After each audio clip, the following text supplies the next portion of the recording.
bisa berkumpul kembali untuk bersama-sama memuji memuliakan nama Tuhan, dan juga kita akan mendengarkan firman Tuhan. Tapi sebelum itu mari kita memuji Tuhan. Mari kita tunduk kepala, kita berdoa dulu. Allah Bapa yang Maha Kasih, Allah yang kami sembah, di dalam nama Tuhan kami Yesus Kristus, segala hormat, puji, dan syukur kami naikkan kepadamu ya Bapa, karena pada sore menjelang malam hari ini kami boleh berkumpul kembali di line Zoom Meeting Family Ministry untuk bersama-sama memuji, memuliakan namamu, dan juga mendengarkan firman. Kami siap untuk memuji, memuliakan namamu. Urapi kami semua, urapi bibir hamba, agar supaya puji-pujian kami menjadi dupa yang harum di hadapanmu. Dan kami percaya Engkau bertahta di atas puji-pujian kami. Di dalam nama Yesus kami telah berdoa dan mengucap syukur. Haleluya. Amin. Ya, amin. Mari kita nyanyikan satu lagu. Satukanlah hati kami, karena kita semua ini adalah dari berbagai denominasi gereja, tapi kita satu di dalam Tuhan. Mari kita minta agar Tuhan menyatukan hati kita sebagai anak-anaknya.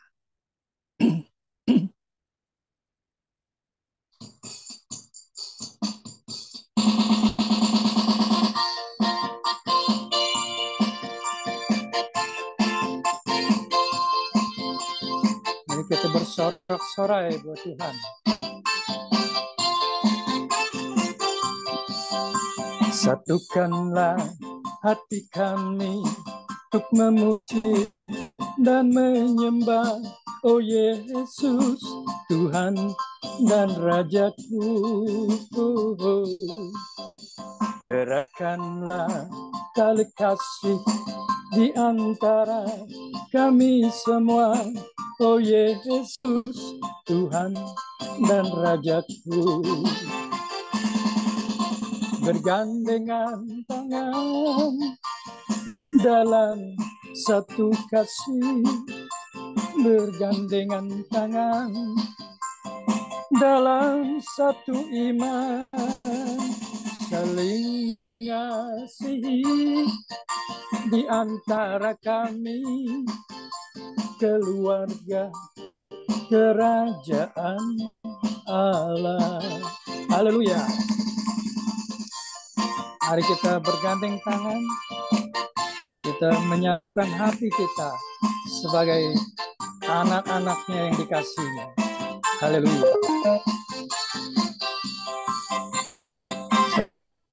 Satukanlah hati kami untuk memuji dan menyembah, oh Yesus, Tuhan dan Rajaku. Eratkanlah tali kasih di antara kami semua, oh Yesus, Tuhan dan Rajaku. Bergandengan tangan dalam satu kasih, bergandengan tangan dalam satu iman, saling mengasihi di antara kami, keluarga kerajaan Allah.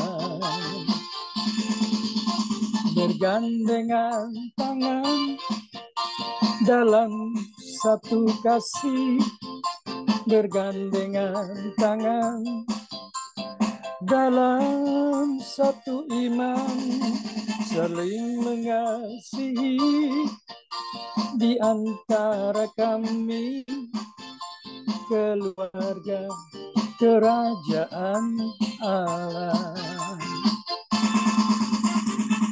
Ya, hari ini kita merasa bahagia karena kita berkumpul bersama dengan saudara seiman. Kita nyanyikan lagi, hari ini ku rasa bahagia. Haleluya. Hari ini ku rasa bahagia, berkumpul bersama saudara seiman. Tuhan Yesus telah satukan kita tanpa memandang di antara kita. Bergandengan tangan dalam kasih, dalam satu hati, berjalan dalam terang kasih Tuhan.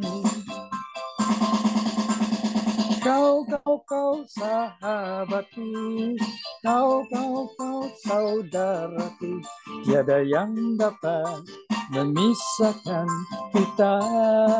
Oh.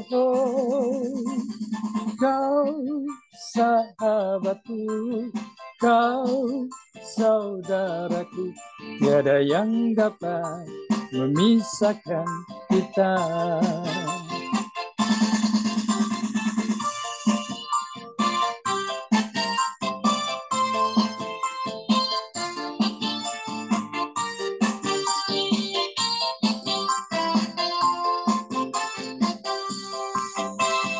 Hari ini ku rasa bahagia berkumpul bersama saudara seiman.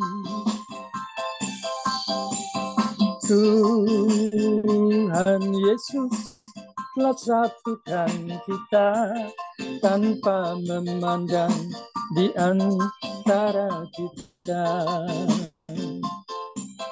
Bergandengan tangan dalam kasih, dalam satu hati, berjalan dalam terang kasih Tuhan.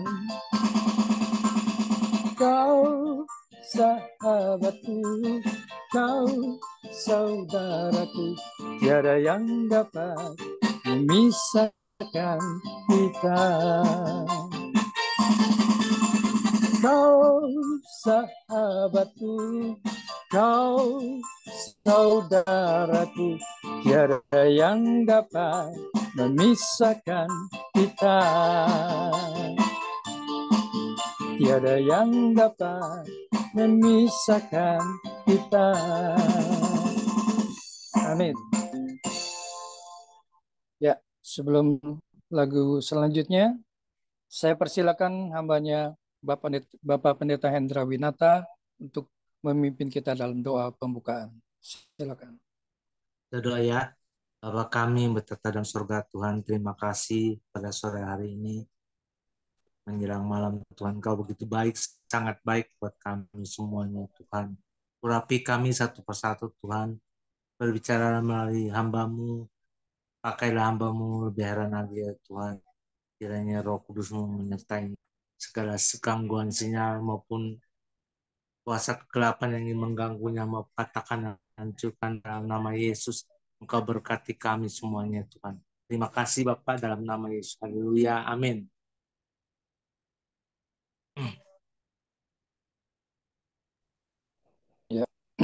Ya, amin. Terima kasih Pak Hendra Winata. Kita akan lanjutkan lagi dengan memuji Tuhan. Kali ini kita menyanyikan lagu Tangan Tuhan Sedang Merenda. Karena kita tahu bahwa Tuhan sedang merenda masa depan kita di dalam tangan. Haleluya.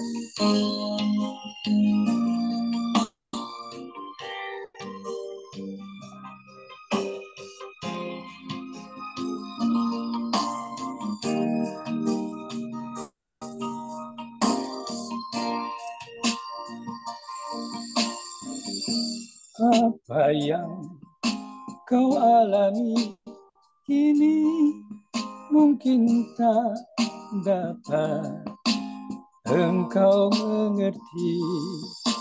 Satu hal tanamkan di hati, indah semua yang Tuhan beri.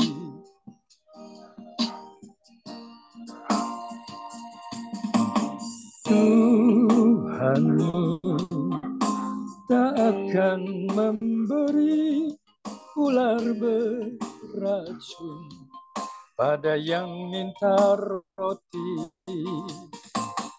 Cobaan yang engkau alami tak melebihi kekuatanmu. Tangan Tuhan sedang merendam suatu karya yang agung mulia. Saatnya kan tiba nanti, kau lihat pelangi kasih-Nya. Amin. Ya, tangan Tuhan sedang merendam suatu karya yang indah buat kita semua. Kita bersyukur kepada-Nya.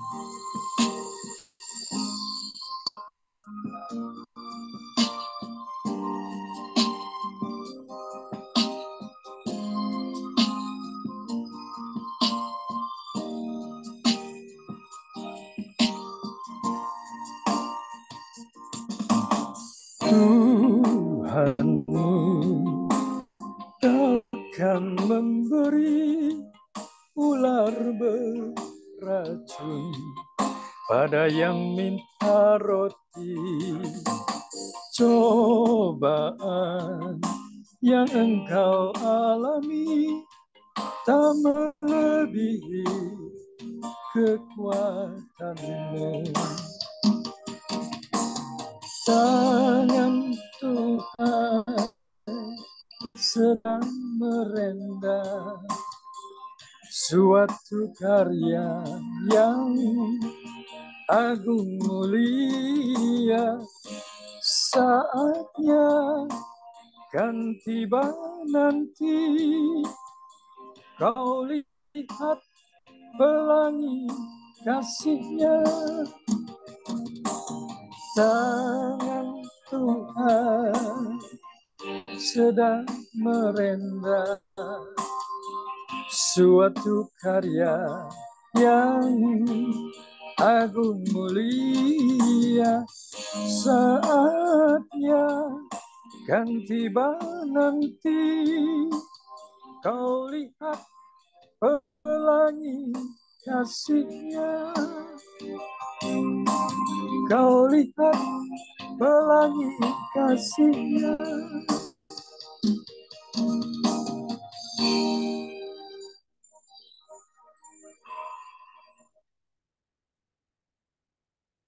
Ya, saya lanjutkan lagi dengan satu lagu.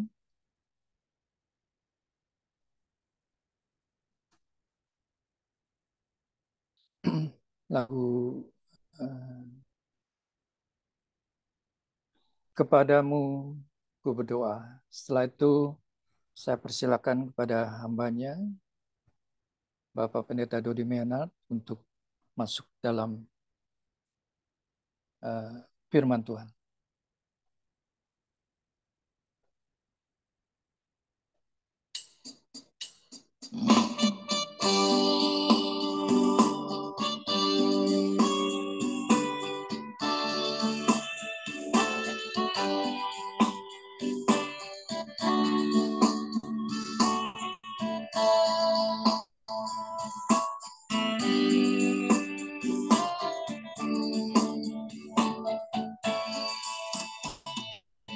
Kepadamu ku berdoa dan ku minta, ulurkanlah tangan kasih-Mu padaku, karena ku tahu Kau selalu di sisiku. Oh Tuhanku, dengarkanlah doaku kepadamu. Berikanlah dan tunjukkan kuasa-Mu, tabahkanlah dan kuatkanlah imanku, jadikanlah aku ini hamba setiamu, agar dapat aku hidup selalu di sisimu. Karena ku tahu pasti, oh Tuhan, apapun juga di dunia ini, oh, tanpa Kau Tuhan semuanya takkan berarti. Oh Tuhanku, dengarkanlah doaku kepadamu. Amin.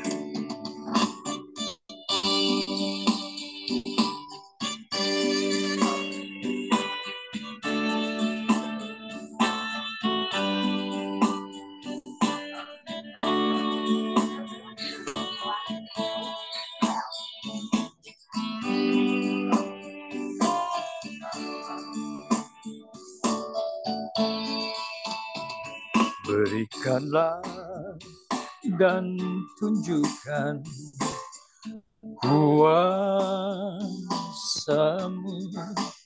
tabahkanlah dan kuatkanlah imanku, jadikanlah aku ini hamba setiamu, agar dapat aku hidup selalu di sisimu. Karena ku tahu pasti, oh Tuhan, apapun juga di dunia ini, tanpa Kau Tuhan semuanya takkan berarti. Oh Tuhanku, dengarkanlah doaku kepadamu. Oh Tuhanku, dengarkanlah doaku kepadamu. Amin. Saya persilakan hambanya Pak Dodi.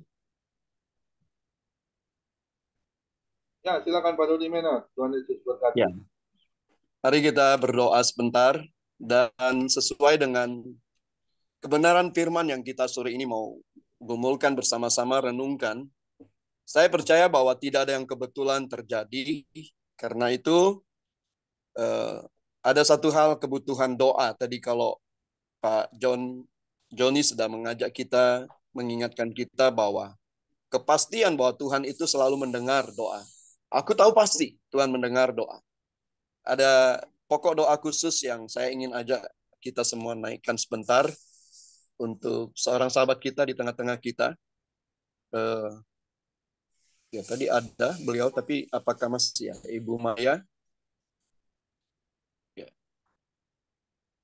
Ya. Sepertinya dia tidak ada lagi, tapi nggak apa-apa, kita doakan sebentar karena dia katakan dia sedang bleeding hari ini beberapa kali. Ya. Mari kita doakan sama-sama.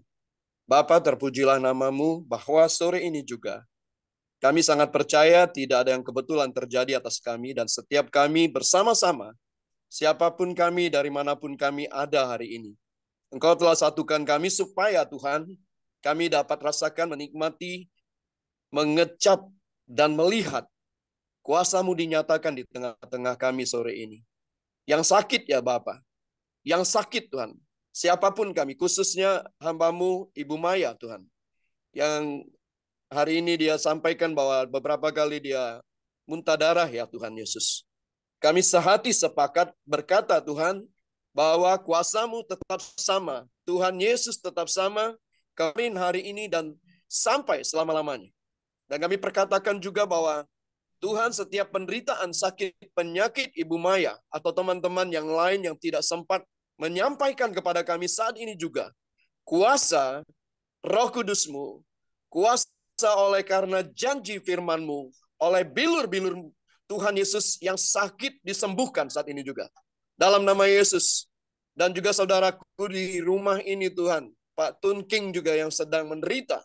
Kami percaya kuasa-Mu yang sama itu menjamah dimanapun kami berada. Dalam nama Yesus kami percaya. Terima kasih Tuhan. Dan biarlah setiap kami juga boleh terbuka sepanjang kami mendengar dan merenungkan kebenaran firman sore ini. Setiap kami dapat terbuka dengan semua kebenaran firman. Karena firman-Mu itu Tuhan makanan bagi jiwa kami, bagi roh kami. Dan firman-Mu tetap sama ya Tuhan. Kuasanya tidak berubah, tidak firman yang disampaikan tidak akan kembali dengan sia-sia ya Pak, tapi mengerjakan setiap rencana dan kehendak-Mu sore hari ini juga. Dalam nama Yesus kami percaya. Terima kasih Bapa. Terpujilah-Mu Tuhan, dalam nama Yesus kami mengucap syukur. Amin. Ada mujizat dalam bersyukur, Engkau tempat perlindunganku Tuhan. Imanku tetap teguh dalam-Mu, menang bersama. Sekali lagi kita katakan, ada mujizat dalam bersyukur, Engkau tempat perlindunganku, Tuhanku tetap teguh dalam-Mu, menang bersama.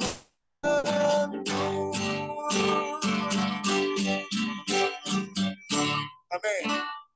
Bapak Ibu yang terkasih dalam Tuhan, saya sangat bersyukur kembali dapat berbagi akan kebenaran firman Tuhan. Ada beberapa teman-teman yang baru bergabung bersama-sama sore ini, dan saya ingin sampaikan, saya juga berkati sekali ada di dalam komunitas Family Ministry ini. Mengapa? Karena di dalam komunitas ini, saudara, saya sudah menerimanya dan menikmati dan merasakan bahwa kasih kuasa Tuhan dinyatakan di tengah-tengah kita. Bapak Gembala dari komunitas ini, Bapak Pendeta Komingguan dan Bapak Pendeta Hendra Winata, adalah orang-orang yang selalu berdoa, saudara. Karena itu saya yakin dan saya sudah menerimanya, bahwa saya pun didoakan terus. Wow, saya nggak tahu kapan saja saya didoakan oleh Pak Pendeta Komingguan, tapi yang saya rasakan benar, doa orang benar besar kuasanya, saudara. Karena itu saya percaya sekali Anda semua tidak ada yang kebetulan. Teman-teman, kalau Anda ingin terus ada di sini dan bergabung di dalam komunitas doa ini, artinya juga pelayanan khusus buat keluarga kita masing-masing, family ministry. Maka saudara, saya undang Bapak Ibu dapat bersama-sama terus setiap sore jam 4 dimulai. Zoom ini dibuka jam 4 untuk kita sama-sama ramah tamah dulu, saling kenalan yang belum kenalan. Mungkin Bapak Ibu bertanya-tanya siapakah Darlene D. ya, Clemens. Beliau adalah seorang hamba Tuhan juga dari Malaysia, ada di tengah-tengah kita. Yang nanti bisa berkenalan. Siapakah Ibu Pastor Fiorida Tamba? Tadi sebagian kita sudah kenal. Beliau juga adalah teman kita dari IFGF Padang, dan beliau juga seorang pelayan Tuhan, pengkhotbah yang luar biasa juga Tuhan pakai. Ya, ada Ibu Hana Ming dari Bali. Ada Pak Salomo Bangun, saudara ya. Pak Salomo Bangun dari Aussie, ya. Dari kota apa, Pak? Boleh sebentar, Pak? Saya lupa. Saya di Darwin, Pak, dari Darwin. Australia. Darwin, ya. Dari Darwin. Wah, luar biasa. Puji Tuhan, selamat datang, Pak Salomo. Ya, Pak Salomo juga seorang hamba Tuhan yang Tuhan pakai luar biasa. Dan kita digabungkan bersama-sama. Dan teman-teman semua, saya tidak bisa perkenalkan satu persatu, tapi saya ingin segera berbagi kebenaran firman Tuhan ini yang menjadi sebuah seri yang saya sampaikan di Family Ministry. Ada part 1, part 2, and terakhir ini part 3, saudara. Dan ini adalah bagian yang saya anggap hal yang luar biasa sekali. Ya, welcome Suni. Ya, ada 3 bagian yang saya sudah bagikan dengan judul, saudara ya, dengan judul Begin from a House. Saya mau share tentang ini sebentar, saudara ya.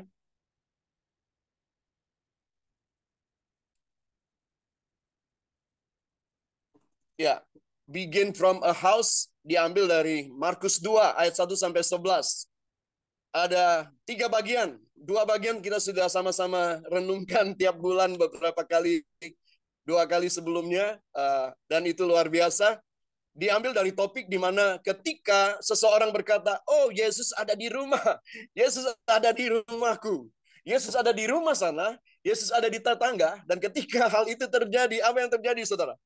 Ada banyak hal yang luar biasa, ada mujizat, seorang lumpuh akhirnya disembuhkan. Tapi lebih lagi hari ini kita berbicara tentang mujizat pengampunan dosa yang dilanjutkan, saudara, dengan kesembuhan itu. Ya, di dalam ayat yang ke-6 sampai ke-11 adalah bagian yang ketiga. Jadi saya sudah sampaikan bagian pertama, di mana Yesus ada di dalam rumah, maka di dalam rumah itu pasti ada firman, dabar, yang tidak ada dapat menjadi ada, karena firman itu menciptakan, saudara. Firman itu membuat segala sesuatu yang mustahil, tidak mustahil jadinya. Lalu ada manifestasi kuasa Roh Kudus. Kuasa Roh Kudus, saudara. Saya diingatkan terus sampai detik malam hari ini, sore ini, saudara, bahwa hari ini juga setiap kita tetap ada di dalam mandat ilahinya Tuhan. Ada mandat kerajaan, ada mandat kuasa untuk menaklukkan keadaan apapun di sekitar kita, di dalam rumah tangga kita, masyarakat di sekitar kita, dan kota kita, bahkan bangsa kita.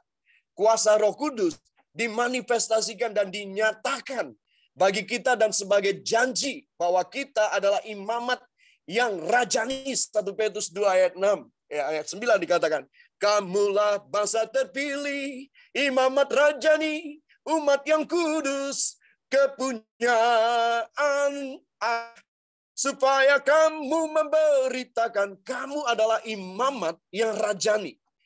Imam yang berbicara tentang seseorang yang punya akses surga dan bumi, saudara. Siapakah dia? Kita semua.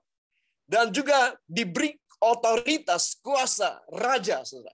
Sehingga manifestasi kuasa Roh Kudus itu harus terus ada dalam hidup kita, dan apalagi hari-hari ini menjelang akhir zaman ini, saudara. Dan yang ketiga yang kita akan renungkan bersama, kalau ada kuasa, kalau Tuhan katakan dalam Yesaya pasal 60 dikatakan bahwa Tuhan, Roh Tuhan sudah mengurapi aku. Aku sudah diurapi oleh Tuhan. Ya, pernyataan itu juga yang disampaikan oleh Tuhan Yesus di dalam bait Allah. Roh Tuhan ada padaku. Waktu Tuhan Yesus ada, sebagaimana dia terus ke bait Allah dan dia membacakan dari Yesaya pasal 60 itu, dan dia berkata, Roh Allah ada padaku. Maka, saudara, dia menutup scroll itu, lalu berkata, hari ini juga genaplah genaplah apa yang aku bacakan bahwa Roh Allah ada padaku. Dan untuk apa? Untuk membebaskan mereka yang terbelenggu. Ya. Untuk menyampaikan tahun rahmat Tuhan sudah datang. Nah, Roh Tuhan sudah ada pada kita. Tapi faktanya apa, saudara? Ya. Apakah faktanya? Apakah memang dalam seluruh perjalanan hidup kita ada bukti kebesaran dan kemuliaan Allah dari Markus 6 ayat Markus 2 ayat 6 sampai 12. Saya mau bacakan sebentar, saudara, supaya kita juga renungkan bagian ini. Markus pasal 2 ayat 6 sampai 11 dikatakan. Tetapi saya mau katakan mulai ayat 5. Ketika Yesus melihat iman mereka, berkatalah ia kepada orang lumpuh, "Hai anakku, dosamu sudah diampuni." Wow, di situ ada beberapa ahli Taurat, telinganya langsung panas ketika Tuhan Yesus menyatakan itu. Dikatakan ayat 6, tetapi di situ ada juga duduk beberapa ahli Taurat. Mereka berpikir dalam hatinya, mengapa ya orang ini berkata begitu? Ia sudah menghujat Allah, penistaan agama. Siapa yang dapat mengampuni dosa selain daripada Allah sendiri? Tapi ayat 8 berkata, tetapi Yesus segera mengetahui dalam hatinya bahwa mereka, para ahli Taurat ini, sudah berpikir sedemikian. Lalu ia langsung berkata kepada mereka, "Mengapa kamu berpikir begitu dalam hatimu?" Ya, seandainya saya adalah salah seorang dari ahli Taurat itu, saya akan kaget karena tiba-tiba Yesus langsung menegur, memandang matanya kepada saya, dan berkata, "Kenapa kamu mikir itu? Padahal saya barusan mikir, belum pernah saya ucapkan, tapi dia tahu." Lalu dikatakan selanjutnya, manakah lebih mudah, Yesus menantang para ahli Taurat, manakah lebih mudah mengatakan kepada orang lumpuh ini, "Dosamu sudah diampuni," atau mengatakan, "Bangunlah, angkatlah tilammu dan berjalan"? Yesus menyampaikan dua hal ini. Lalu dia lanjutkan, tetapi supaya kamu tahu bahwa di dunia ini anak manusia berkuasa mengampuni dosa. Berkatalah ia kepada orang lumpuh itu, "Kepadamu kukatakan, bangunlah, angkatlah tempat tidurmu, dan pulanglah ke rumahmu." Dan orang itu pun segera mengangkat tempat tidurnya dan pergi keluar di hadapan orang-orang itu, sehingga mereka semua takjub, lalu memuliakan Allah, katanya, "Yang begini belum pernah kita lihat." Saudara, wow, ya, sesuatu yang dahsyat, luar biasa. Dan dua hal itu tidak mungkin, ya, sama sekali tidak mungkin para ahli Taurat itu dapat berpikir atau dapat melakukannya. Kedua-dua hal yang ditantang oleh Tuhan itu tidak mungkin mereka dapat lakukan. Sehingga saudara, Yesus langsung membuktikan perkataannya. Yesus langsung membuktikan seluruh pernyataan kebenaran firman yang dia sampaikan dengan satu tindakan, dengan pembuktian, saudara, ya. Saya ingin mengambil bagian ini dengan penting, saudara, karena inilah yang menjadi hal yang dinantikan atau ingin dilihat oleh setiap orang yang menyaksikan kehidupan kita. Apakah buktinya kalau Yesus ada di dalam hatimu? Apakah buktinya kalau kamu berkata, "Roh Tuhan ada padaku"? Apakah buktinya kalau kamu berkata, "Kuasa Tuhan tidak terbatas"? Apakah buktinya kalau kamu katakan bahwa Yesus sanggup lakukan segala perkara? Dan apakah buktinya kalau kamu berani mendoakanku? Apakah akan terjadi sesuatu? Orang-orang akan mempertanyakan itu, saudara. Saya mau sampaikan bahwa hal ini sudah diberikan jaminan oleh Tuhan sendiri.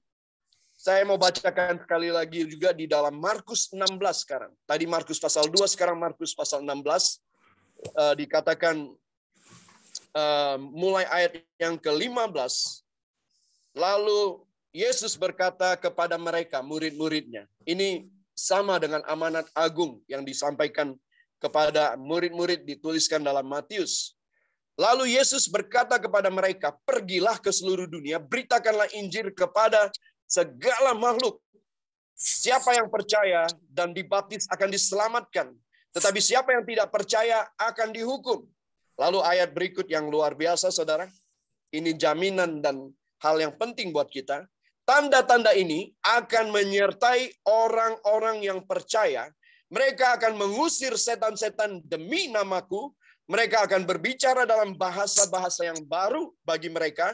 Mereka akan memegang ular, dan sekalipun mereka minum racun maut, mereka tidak akan mendapat celaka. Mereka akan meletakkan tangannya atas orang sakit dan orang itu akan sembuh. Saudara, ini janji yang Tuhan berikan atas kita. Sore hari ini saya bagikan dan bacakan buat kita semua, saudara.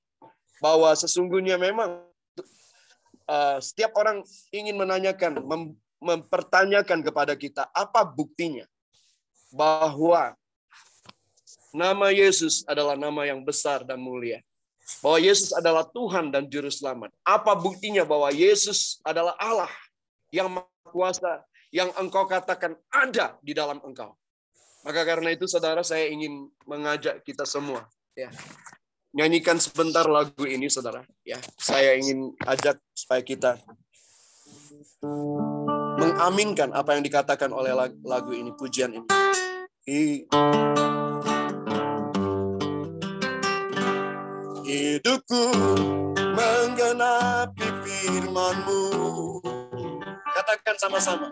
Tanda mujizat sertai tiap langkahku. Kau bersamaku di dalamku, jadi bukti kebesaran-Mu. Sekali lagi katakan. Hidupku menggenapi firman-Mu. Tanda mujizat sertai tiap langkahku. Kau bersamaku di dalamku, jadi bukti kebesaran-Mu. Kau bersamaku di dalamku, jadi bukti kebesaran-Mu. Amin. Dan biar mulai dari saat ini juga, saudara, ya, kita boleh menyatakan bukti kebesaran Tuhan di dalam hidup kita. Ya, kita masing-masing akan sama-sama melihat dan menerima kuasa Tuhan dan mengalir melalui kehidupan kita. Kunci utama menurut saya, saudara, ya, sesuai kebenaran firman Tuhan juga, saudara, ya, bahwa Tuhan Yesus nanti dalam ayat-ayat berikut kita melihat bagaimana Dia mengingatkan bahwa Yesus adalah Tuhan dan Juru Selamat yang telah membuktikan siapakah dirinya di dalam kita, saudara. Ya. Siapakah dirinya di dalam kita? Nah, ada satu tarian, limbo dance namanya, ya. Saya ingin ajak Bapak Ibu sebentar melihat ini. Limbo dance ini adalah tarian yang dari Afrika kalau tidak salah, dan ini adalah sebuah atraksi yang dilatih sedemikian rupa sehingga seseorang itu dapat merendahkan dirinya sampai batas yang diinginkan oleh teman-temannya, saudara, ya. Limbo dance, saya mau share sebentar videonya sebentar, ya, Bapak Ibu, ya. Ada di video dan saya ingin tunjukkan, ya, cerita atau videonya ini, saudara, ya. Ya, sebentar. Ini ada video 2 menit. Saya akan putarkan 2 video saat sore ini, saudara, ya.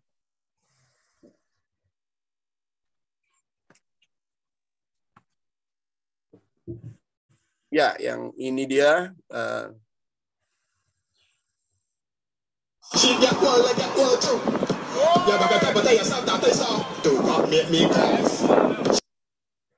Sorry, suaranya kedengaran ya, Bapak Ibu, ya.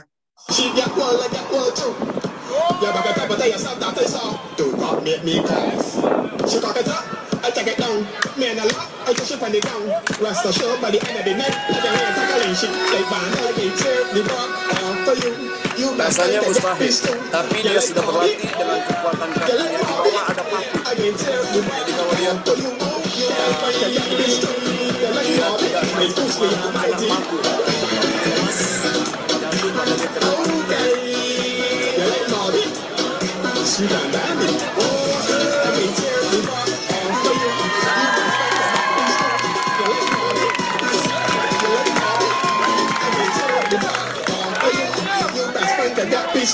Ya. Ya, nah, Bapak Ibu yang terkasih dalam Tuhan, saya menangkapnya bahwa kalau kita ingin ya mengalami atau menerima otoritas dan kuasa Tuhan, ternyata Tuhan dalam setiap hukum yang Dia tetapkan, sebagaimana Yesus adalah Tuhan, Dia turun menjadi seorang manusia. Dia tidak menganggap kesetaraannya dengan Allah sebagai hak yang Dia pertahankan. Dia merendahkan dirinya sedemikian rupa sehingga dengan demikianlah, ini hukumnya saudara, dengan demikianlah Allah sangat meninggikan Dia. Jadi saudara, saya percaya sekali ketika kita ingin melihat otoritas kuasa Tuhan mengalir dalam kehidupan kita, didasari dengan satu prinsip kebenaran firman Tuhan ini, yaitu bagaimana kita dapat merendahkan diri kita. Nanti kita akan lihat ada ayat yang khusus tentang hal ini, saudara. Bagaimana kita dapat merendahkan diri kita. Belajarlah kepadaku, kata Tuhan, sebab aku lemah lembut dan rendah hati. Sebagaimana aku lakukan demikian, maka ketika kamu juga dapat melakukannya. Ketika aku lakukan, Allah Bapa sangat meninggikan dan memberikan nama di atas segala nama untuk Tuhan Yesus. Maka ketika kita melakukannya juga, saudara, kita akan mengalami hal yang sama juga. Bagaimana Tuhan akan membawa kita pada dimensi dan level-level yang semakin tinggi, saudara, semakin jauh. Nah, itu poin dasarnya, saudara, yang saya ingin sampaikan dari bagaimana kita dapat membuktikan otoritas dan kuasa Tuhan ada di dalam kehidupan kita. Ada 3 hal syarat yang penting, saudara. Ini poin yang saya dapatkan lewat tema ini. Bagaimana Yesus ketika Dia ada di dalam kita, maka seluruh rancangan dan kuasa, urapan, kasih dan kuasanya, kepenuhannya mengalir dalam kehidupan kita. Hari lepas hari semakin terus mengalir dalam kehidupan kita. Ada 3 supaya terbukti ada di dalam kehidupan kita. Ada 3 fondasi yang penting, saudara. Yang pertama apa? Yang pertama adalah posisi, saudara, yang berbicara tentang siapakah kita dan siapakah Dia yang di dalam kita ini, saudara. Siapakah Yesus yang di dalam kita dan siapakah kita di hadapannya. Saya mau bacakan Matius 11 ini, saudara. Ayat 28 dan 29. Saya mau bacakan mulai ayat yang ke-27. Pernyataan ini disampaikan kepada murid-murid Tuhan Yesus. Tuhan Yesus berkata, semua telah diserahkan kepadaku oleh Bapa-Ku, dan tidak seorang pun mengenal anak selain Bapa, dan tidak seorang pun mengenal Bapa selain anak, dan orang yang kepadanya anak itu berkenan menyatakan.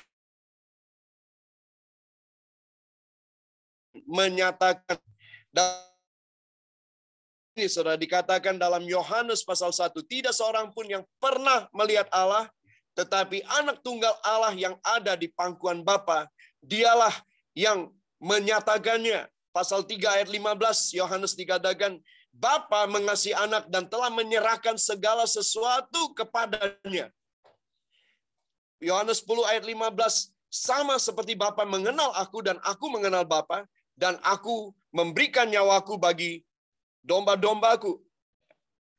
Lalu dikatakan, kembali ke Matius 11, ayat yang ke-28 dikatakan, marilah kepadaku semua yang letih, lesu, dan berbeban berat, aku akan memberi kelegaan kepadamu. Saudara yang terkasih, biasanya ya, jujur, pada waktu-waktu lalu, saya sering membatasi pembacaan firman atau penyampaian, penjelasan firman sampai di ayat yang ke-28 ini. Dan saya jarang sekali menyentuh ayat yang ke-29.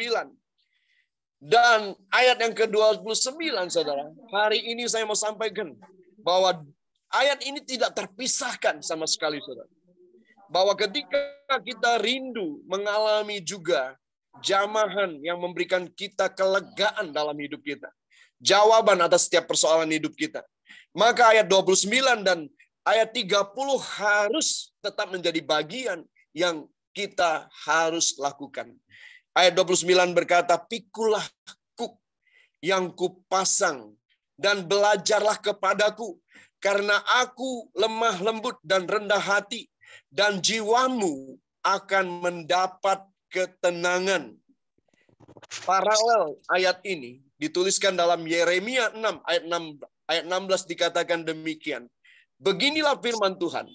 Ambillah tempatmu di jalan-jalan dan lihatlah, tanyakanlah jalan-jalan yang dahulu kala, di manakah jalan yang baik, tempuhlah itu. Dengan demikian jiwamu akan mendapat ketenangan. Tapi mereka berkata, kami tidak mau menempuhnya. Ya, ini gambaran umat Allah yang keras kepala, tegar tengkuk, saudara, yang tidak mudah untuk menuruti firman Tuhan. Tapi kepada kita malam hari ini, Tuhan melalui kuasa Roh Kudus-Nya, melalui kehadiran Roh, memampukan kita. Karena dia berkata, pikulah kuk yang kupasang, dan belajarlah kepadaku, karena aku lemah lembut dan rendah hati, dan jiwamu akan mendapat ketenangan. Sebab kuk yang kupasang itu enak dan bebanku pun ringan. Saudara, kuk ini adalah bagian di mana kita harus pasang untuk menjadikan kita sebagai murid dan sebagai hambanya, saudara, yang tidak pernah bisa dilepaskan. Karena seketika kita menjadi orang percaya, seketika kita hidup di dalam pimpinan Roh Kudus-Nya, maka kuk ini tetap terpasang kepada kita. Kita tahu bahwa kuk untuk seorang petani, membajak sawah, mereka punya sepasang, saudara, ya. Sepasang seperti gambar ini, saudara, ya. Pikulah kuk, ya. Dan kuk ini untuk dua, ya, untuk dua sapi.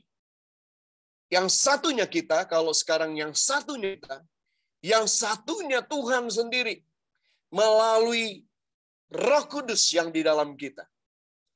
Yesus telah ada di surga, duduk di sebelah kanan Allah Bapa, dia memberikan kepada kita Parakletos, penolong yang lain, untuk menyertai kita sehingga dia katakan, pikul kuk, lakukan, salibkan setiap kedaginganmu, lakukan setiap amanat yang sudah aku berikan, dan kamu pasti dapat lakukan, sebab kuk yang kupasang ini ringan, enak, bebanku pun ringan, kata firman Tuhan tadi, saudara, ya. Maka kita dapatkan gambaran, saudara, bahwa Tuhan Yesus tidak membiarkan kita di dalam kondisi ini, saudara, bahwa kita harus memanggul kuk yang Tuhan pasangkan kepada kita. Saudara yang terkasih dalam Tuhan, saya senang sekali dapat hari ini dapat berbagi kebenaran firman Tuhan ini, saudara. Kata kuk ini memang tidak populer kalau kita hanya sampaikan. Mengapa, saudara? Karena sesungguhnya ketika kita sudah keluar dari gelap pada terang yang ajaib, saudara, kita diangkatnya sebagai hamba, maka kita diangkat dari hamba budak dari roh-roh iblis dan dosa, saudara. Tapi bukan berarti kita bebas dan kita tidak lakukan bagian kita. Kita tetap menerima bagian kita sebagaimana Tuhan memasangkan kuk kepada kita, saudara. Ya. Bahwa Tuhan memasangkannya kepada kita. Ya. Tuhan memasangkan kepada kita supaya kita mulai melakukan bagiannya. Yesus berkata, makananku adalah mengerjakan. Waktu Tuhan ingin lapar, Murid-murid seakan-akan bingung untuk memberi makan Yesus apa. Yesus sempat mengatakan, makananku adalah mengerjakan kehendak Bapa. Bahwa hidup kita tidak hanya dengan makan roti saja, tapi makan kebenaran firman Tuhan. Firman Tuhan itu menjadi bagian buat kita untuk mengerti kehendak Tuhan. Dan sehingga kita dapat melakukan bagian kita bersama dengan Roh Kudus melakukan hal-hal yang besar bagi kemuliaan namanya, saudara. Itulah sebabnya yang pertama ini Tuhan mau kita mengingat bahwa posisinya sekarang, saudara, sebagai umat percaya, orang percaya dan secara khusus di tengah-tengah kita ini semuanya sudah melayani Tuhan. Saya tahu persis bahwa kita semua sudah melayani Tuhan. Posisi apakah yang paling penting kita sadari hari ini? Saudara, bahwa kita ada di dalam bagian posisi sebagai seorang hamba di hadapan Tuhan kita, penguasa kita. Kita harus menjadikan Yesus sebagai pusat segala-galanya. Kita harus menjadikan Dia pusat segala-galanya, saudara. Dan membawa semua hal yang kita lakukan, melakukannya tepat seperti yang Dia kehendaki. Roh Kudus di dalam kita, dalam beberapa ayat firman Tuhan kita dapatkan bahwa Roh Kudus itu dapat mendorong kita, memaksakan kita. Karena dalam pelayanan Paulus diceritakan bahwa Roh Kudus dapat menghalangi perjalanan yang Paulus pikir, aku harus pergi ke sana, aku harus lakukan itu, tapi Roh Kudus dapat menghalanginya, saudara. Sebagaimana yang dikehendaki Bapa. Dan Paulus, seseorang yang dapat menyadarinya dan melakukannya. Tapi sebaliknya juga Roh Kudus yang mendorong ketika seseorang harus pergi. Roh Kudus memampukan, memberikan kekuatan, sukacita sehingga kita dapat melakukannya, saudara. Sehingga apa yang kita lakukan sungguh-sungguh melakukan seperti apa yang Yesus ingin kita lakukan. Yang menjadi Tuhan adalah Yesus sendiri. Yang berotoritas, berkuasa adalah Yesus sendiri di dalam kehidupan kita. Karena itu jadikan Dia sebagai Tuhan. Buatlah terus deklarasi, aku ini hanya seorang hamba.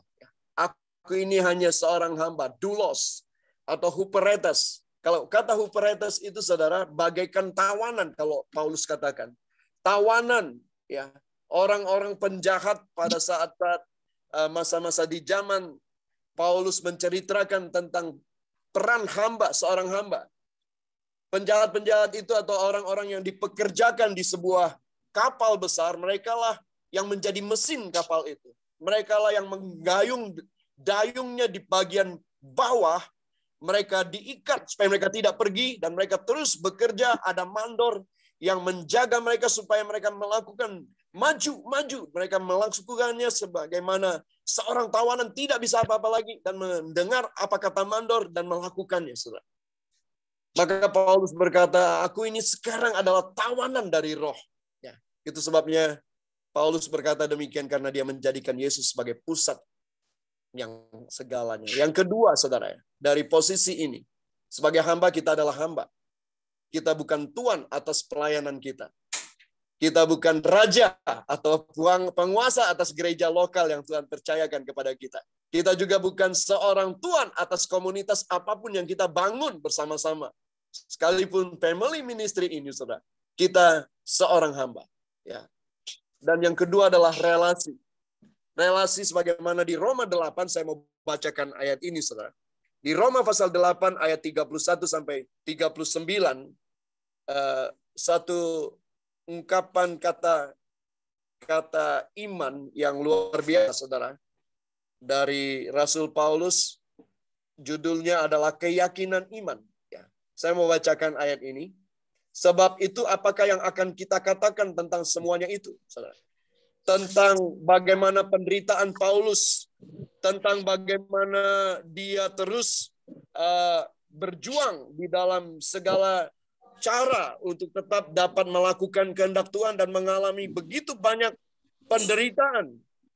Hingga Paulus berkata, sebab itu apakah yang akan kita katakan tentang semua salib, penderitaan, semua harga yang harus kubayar. Kira-kira demikian.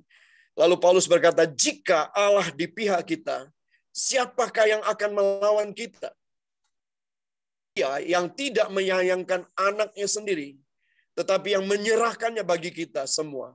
Bagaimanakah mungkin ia tidak mengaruniakan segala sesuatu kepada kita bersama-sama dengan dia? Siapakah yang akan menggugat? Ayat 33, saudara. Siapakah yang akan menggugat orang-orang pilihan Allah? Siapakah yang akan menggugat orang-orang pilihan Allah yang membenarkan mereka? Siapakah yang akan menghukum orang-orang pilihan Allah? Siapa, saudara? Ayat 34 langsung dijawab. Kristus Yesus yang telah mati. Bahkan lebih lagi, yang telah bangkit, yang juga duduk di sebelah kanan Allah, yang malah menjadi pembela bagi kita. Siapakah yang akan memisahkan kita dari kasih Kristus? Pertanyaan besarnya hari ini. Siapakah yang akan dapat memisahkan kita kalau kita taat menjadi hamba? Lalu kita melakukan bagian kita. Lalu kita juga terus sampai detik hari ini masih terus harus melewati perjuangan demi perjuangan atas pengabdian kepada kita. Maka Paulus ingatkan, siapakah yang akan memisahkan kita dari kasih Kristus? Penindasankah? Atau kesesakankah? Atau penganiayaan? Atau kelaparan? Atau ketelanjangan? Atau bahaya? Atau pedang? Ini semua hal yang tidak enak, saudara. Yang tidak enak kita harus lewati. Karena inilah bagian di mana Tuhan memurnikan setiap pelayanan kita. Bapak Ibu yang terkasih, saya ingin mengajak Bapak Ibu ketika kita menghadapi setiap persoalan apapun dalam konteks pelayanan kita kepada Tuhan, pengabdian kepada kita kepada Tuhan, maka kita patut bersyukur bahwa kita menerima kesempatan untuk mengalami juga penderitaan sebagaimana para rasul alami. Mengalami juga penderitaan sebagaimana Yesus sudah alami, saudara. Kehidupan kekristenan kita dan pelayanan kita sebagai hambanya bukan pelayanan yang sederhana, yang mudah, yang ringan, yang tidak ada bahaya, tidak ada tantangannya, saudara.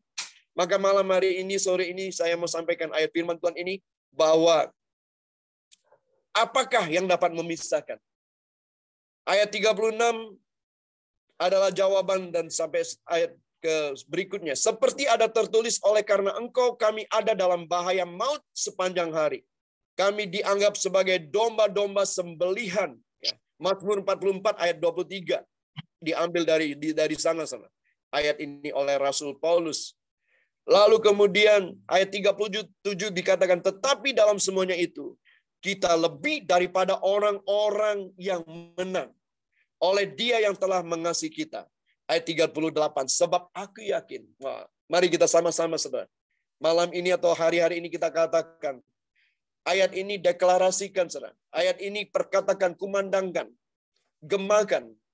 Ayat 38, sebab aku yakin bahwa baik maut maupun hidup, maupun baik malaikat-malaikat maupun pemerintah-pemerintah, baik yang ada sekarang maupun yang akan datang, atau kuasa-kuasa, baik yang di atas maupun yang di bawah, ataupun sesuatu makhluk lain, tidak akan dapat memisahkan kita dari kasih Allah yang ada dalam Kristus Yesus Tuhan kita. Wow, saudara ya. Luar biasa, saudara ya. Tidak ada yang dapat memisahkan kasih Kristus, ya, kasih Allah yang ada dalam Kristus Yesus Tuhan kita. Apa yang dapat memisahkan kita hari-hari ini, saudara? Saya percaya kita sudah melewati pandemik ini dan dapat melihat, saudara, bahwa apapun tidak dapat memisahkan kasih Kristus. Mungkin saudara sedang mencoba mengingat bahwa dalam pandemik 2 tahun ini, siapa saja yang sudah harus pulang kembali ke rumah Bapa. Saudara, saya mau katakan, bukan COVID yang menghentikan kehidupan mereka. Bukan penyakit atau bahkan penyakit apapun, bukan. Kecelakaan apapun, bukan. peristiwa apapun, bukan semua itu yang dapat menghentikan kehidupan kita, yang dapat menghentikan nafas kita selama di dunia ini. Bukan penyakit, bukan kecelakaan, bukan apapun juga. Yang menghentikannya adalah kedaulatan dan kehendak Allah sendiri, yang telah waktunya untuk memanggil kita pulang, saudara. Sehingga kita dapat berkata, nggak ada yang bisa memisahkan kasih Kristus di dalam hidup kita. Dan yang ketiga, yang terakhir, saudara, intimasi. Dalam relasi ini, saudara, akan diuji, akan diuji bagaimana relasi yang ada itu terus dapat kita pertahankan, dapat terus kita kerjakan. Melalui apa, saudara? Yang ketiga adalah intimasi, saudara. Kolose 2 ayat 6-7. Saya mau bacakan ini sebagai terakhir, saudara. Kolose 2 ayat 6-7 dikatakan demikian. Kepenuhan hidup dalam Kristus. Kamu telah menerima Kristus Yesus Tuhan kita. Karena itu hendaklah hidupmu tetap di dalam Dia. Itu ayat yang ke-6. Lalu ayat yang ke-7, hendaklah kamu berakar di dalam Dia dan dibangun di atas Dia. Hendaklah kamu bertambah teguh dalam iman yang telah diajarkan kepadamu, dan hendaklah hatimu melimpah dengan syukur. Saudara, hal-hal yang di luar akar ini, di luar kata di dalam dan akar, itu adalah hal-hal yang terlihat. Hal-hal yang ada di luar sebagai ekspresi kita. Tapi ternyata semua ekspresi kehidupan iman kasih kita itu tidak dapat tidak, saudara. Harus dimulai dari akar. Bergantung dengan akarnya, saudara. Nah, saya mau gambarkan ini, saudara. Tentang intimasi ini adalah hubungan pribadi kita dengan Yesus Tuhan kita. Di dalam doa, di dalam persekutuan kita secara pribadi dengan Dia. Ada gambaran yang saya tangkap, saudara. Bahwa akar itu harus ada di dalam. Karena ketika akar mencoba keluar, saudara. Akar mencoba keluar, maka dia sedang membunuh pohon itu sendiri.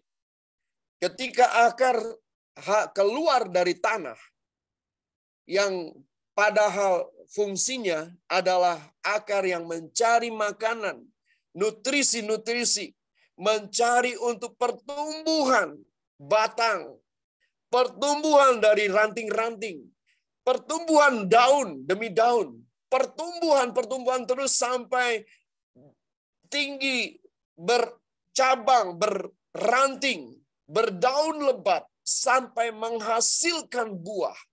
Akar tetap ada di dalam. Akarlah yang mengerjakan, yang mensuplai seluruh bahan-bahan untuk sebatang pohon dapat bertumbuh dan menghasilkan buah.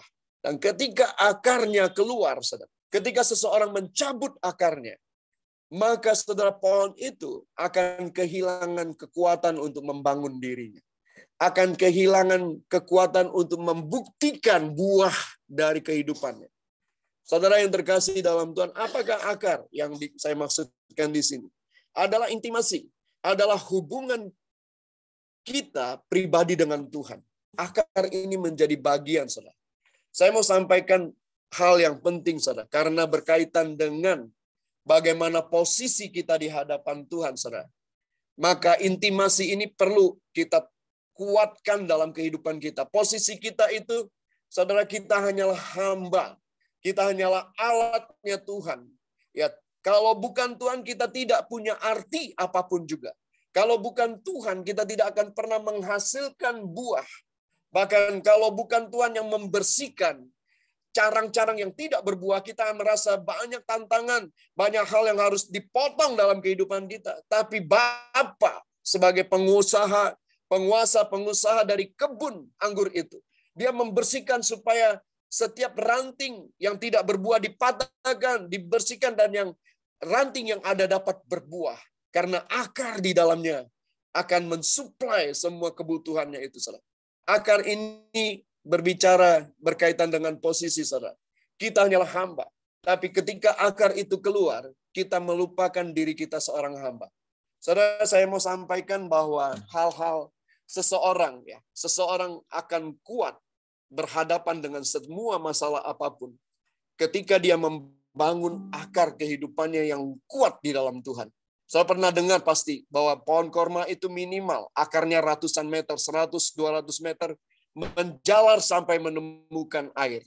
Dan tidak mudah pohon kurma untuk dapat menerjang bebatuan atau pasir di atasnya dan bertahan dalam badai pasir.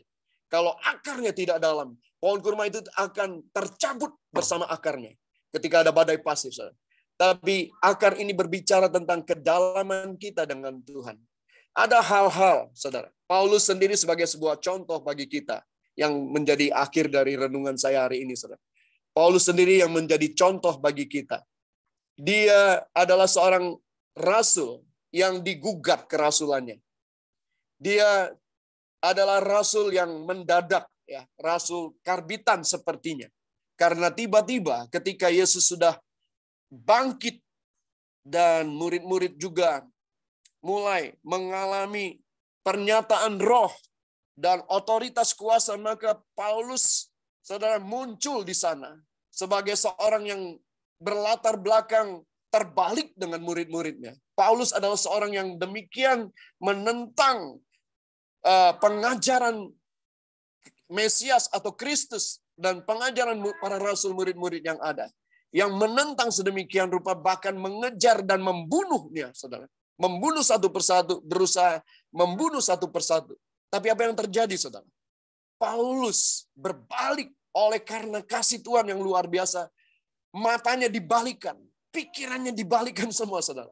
Bahkan dia harus mengalami itu semua. Dan tiba-tiba dia masuk di dalam kelompok ini, saudara. Dan semua murid-murid pasti akan merasa risih, saudara. Walaupun diteguhkan dengan beberapa orang, dengan caranya Tuhan, tetapi saya percaya sebagian besar masih merasa ragu. Siapakah Paulus ini sesungguhnya? Ya saudara, siapakah dia? Tapi Paulus, dia tetap mengerjakan bagian yang Tuhan telah tetapkan kepadanya. Dia belajar untuk taat kepada Roh Kudus. Dia bahkan berkata, aku ini tawanan roh. Dia melakukan terus pelayanannya, saudara. Kadang-kadang dia berselisih dengan para murid yang lain, tapi dia tidak pernah mundur. Lalu dia kemudian dia tetap saja melakukan bagiannya, saudara. Dan Paulus mengatakan, aku ini tawanan roh. Maka saya ingin sampaikan bahwa Paulus adalah seorang yang benar-benar kemudian menjadi hambanya yang luar biasa, saudara.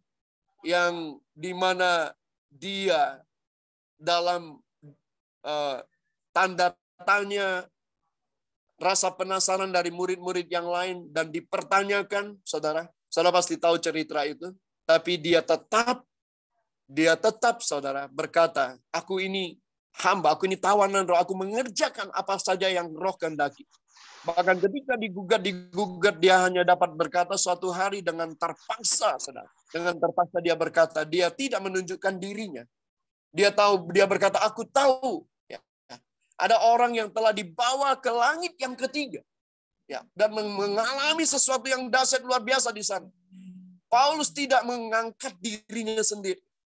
Paulus tidak menceritakan dirinya sendiri. Tapi dia tidak ingin bahwa dia menyaksikan sesuatu yang membuat orang kemudian merasa syak atau juga merasa atau Paulus takut bahwa kemudian kesombongan yang akan muncul, saudara. Ini yang saya maksud dengan bagaimana seseorang yang punya intimasi, ya, hubungan pribadi dengan Tuhan yang sedemikian rupa kuat, itu sungguh-sungguh akan menjaga, saudara, menjaga akar-akar itu tetap ada di dalam dan tetap bekerja untuk menghasilkan buah-buah yang semakin lebat, saudara.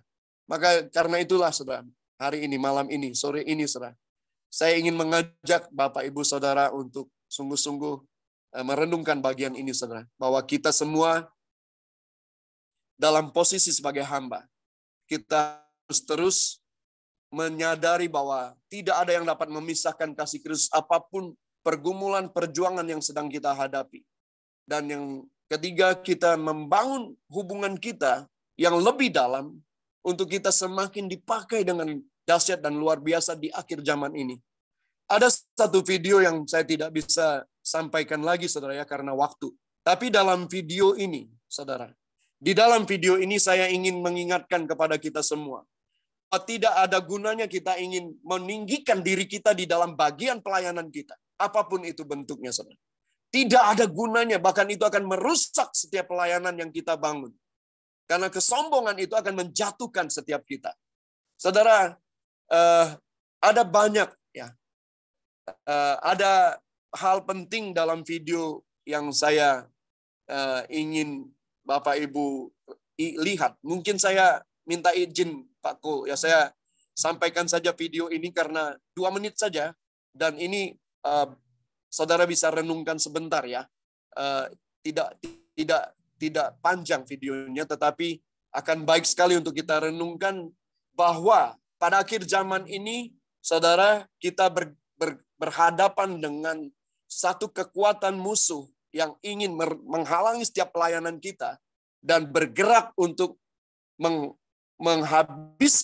menghabisi, artinya membinasakan generasi anak dan cucu kita ke depan, saudara.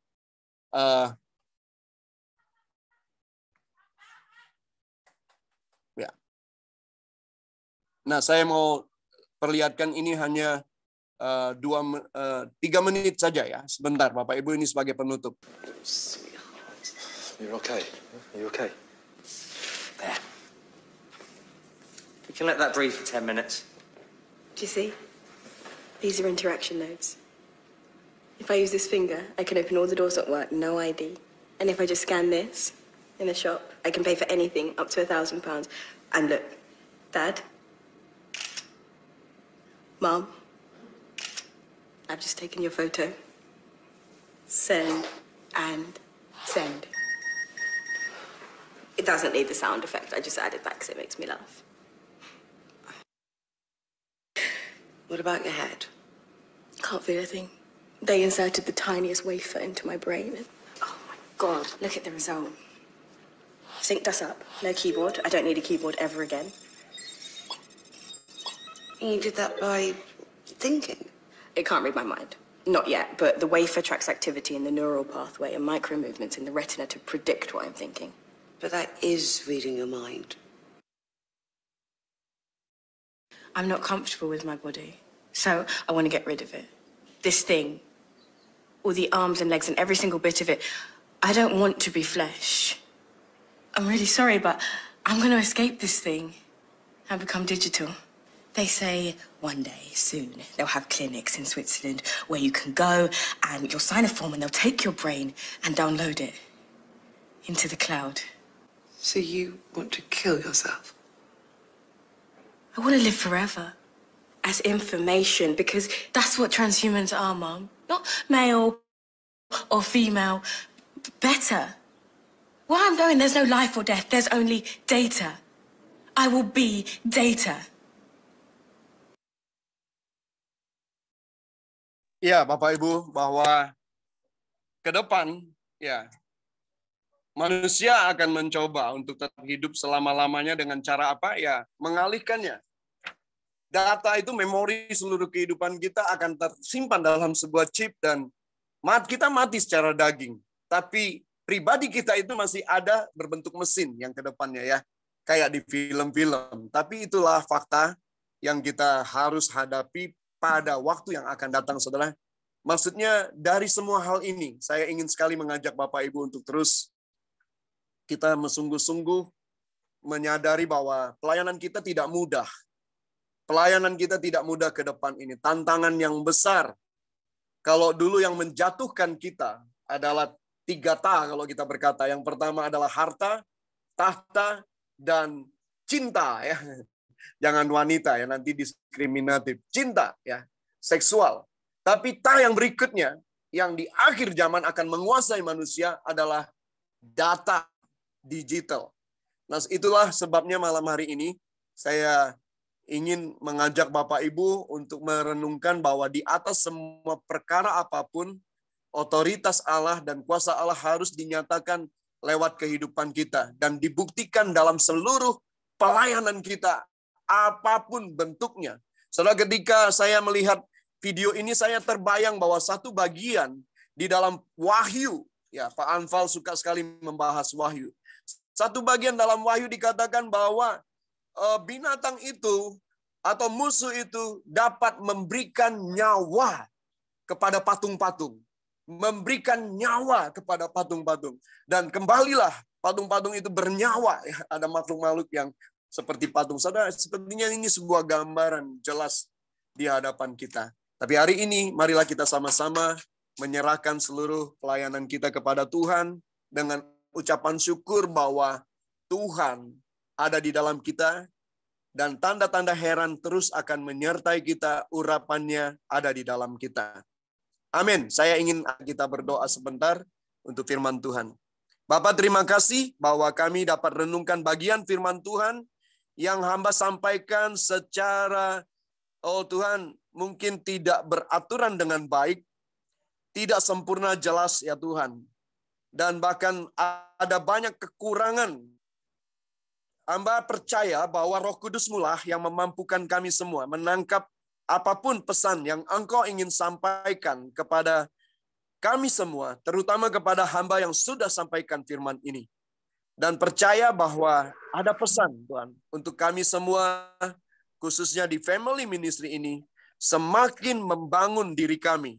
Semakin Tuhan punya intimasi yang kuat dan buah dari pelayanan kami nyata. Ada bukti kebesaran dan kemuliaan Tuhan melalui setiap pelayanan kami dalam bentuk apapun, dimanapun kami ada, dimanapun kami berdiri. Mujizat Allah menyertai kami. Terima kasih Bapa, dalam nama Yesus kami bersyukur. Amin.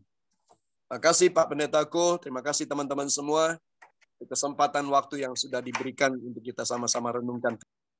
Amin. Terima kasih hambanya Pendeta Dodi Menat yang sudah menjadi saluran berkat luar biasa ya. Hari ini dapat pengajaran yang baru ya. Tentang 3 hal ya. Posisi kita, bagaimana kita di dalam Tuhan ya. Tentunya kita harus terus eksis ya, terus semangat ya. Jangan loyo, jangan kena 5L tuh, leti, lesu, letoy, lemot, loyo ya. Itu nggak boleh jadi anak Tuhan ya. Kita harus tetap semangat ya. Karena di Roma 12 ayat 11, telah rohmu tetap menyala-nyala dan melayanilah Tuhan. Ya. Dan yang kedua, kita harus benar-benar, siapakah yang akan memisahkan kita dari kasih Kristus? Tidak ada. Ya. Dalam bentuk apapun masalah, tidak ada yang dapat memisahkan kita dari kasih Kristus. Karena begitu ya kasih Tuhan itu buat kita. Kita sudah melewati masa pandemi ya. Kita masih boleh ada, itu sebagaimana kita ada, itu saya percaya itu satu mujizat, satu kemurahan Tuhan, satu kasih karunia anugerah yang Tuhan berikan buat kita semua masih boleh hidup. Oleh sebab itu di Filipi 1 ayat 22, hendaklah hidup kita ini dapat berarti tentunya untuk kemuliaan nama Tuhan. Dan yang ketiga, kita harus intim ya. Bagaimana kita bisa berakar, ya, bertumbuh, ya. Karena ada satu buah lagu, saya teringat lagu, lebih dalam lagi, ku rindu kau Tuhan, lebih dari segala yang ada, lebih dalam lagi, ku cinta kau Yesus, ku mengasihimu. Amin. Itu satu bukti loh. Kita harus mengasihi Tuhan. Sampai kapan ya? Sampai akhir hidup kita. Ya. Oleh sebab itu di Yohanes 14 ayat 15. Jika engkau mengasihi aku, kau harus menuruti segala perintah-perintahku. Kita harus lakukan itu. Amin. Ya. Jangan tidak setia ikut Yesus. Jangan tidak taat ikut Yesus. Terus taat. Terus sampai akhir hidup kita. Sampai akhir menutup mata ya tentunya ya. Terima kasih hambanya. Pendeta Dodi Menat, luar biasa hari ini saya diberkati banget ya. Saya juga nggak ngerti tuh lihat film yang tadi yang terakhir ya. Ketika saya udah lihat, saya ini wah benar-benar memang di akhir zaman, di zaman yang modern, itu semuanya data-data itu akan ditanam di setiap tubuh manusia ya. Jadi nggak pakai lagi alat nanti ya.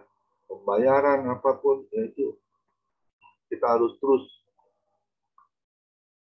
melakukan apa yang menjadi keinginan Tuhan, yaitu melakukan amanat agungnya, cari dahulu kerajaan Allah dan kebenaran, maka segalanya akan kutambahkan kepada kita semua, berkat yang berkelimpahan. Amin. Terima kasih, Pendeta Dodi Merat. Kiranya Tuhan berkati istri juga ketiga anaknya ya, dalam penyertaan Tuhan yang sempurna. Silakan Pendeta Derison untuk menampilkan ibadah besok, karena besok ibadah awal bulan ya, biasanya saya yang melayani ya. Kita akan mendengar apa yang menjadi isi hati Tuhan. Temanya memberi atau menerima, mana yang lebih baik. Ya. Kita akan mendengar apa yang menjadi isi hati Tuhan.